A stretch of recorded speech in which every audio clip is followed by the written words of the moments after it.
At the edge of a quiet town there stood a clock that did not tell time. It hung in the old watchmaker's shop, its face unnumbered, its hands thin as needles. People passed it every day, glancing through the dusty window, noticing only that it was always turning. Forward. Never stopping. Never chiming. The watchmaker, an aging woman named Lyra, claimed the clock measured something else. No one believed her, but they still came, especially on hard days. They would ask, half joking, "What hour is it really?" Lyra would smile and say, "That depends on what you're carrying." One evening, a boy named Eran entered the shop. He smelled of rain and river clay, his shoes torn, his eyes too old for his face. Without speaking, he stared at the clock. Its hand shuddered, then slowed.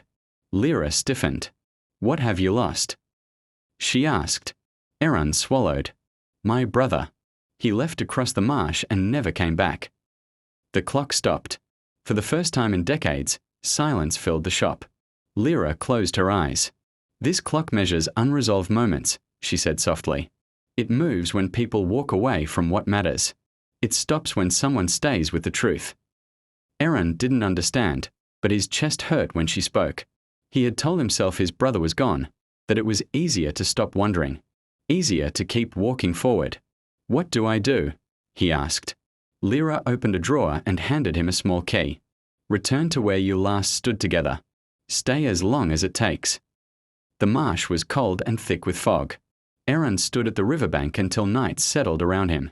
He spoke his brother's name into the dark. He cried. He waited. He remembered every fight and every laugh. He did not leave. At dawn, fishermen found him sitting beside the water, holding his brother's torn satchel. The river had given it back. When Eran returned to the shop, the clock's hands moved again, but gently, like breathing. Years passed. Lyra eventually closed her shop. The town forgot the clock. But sometimes, when people pause instead of rushing on, when they face what hurts, instead of abandoning it, you can hear something click into place, quietly, within them. And time, the real kind, begins to move again.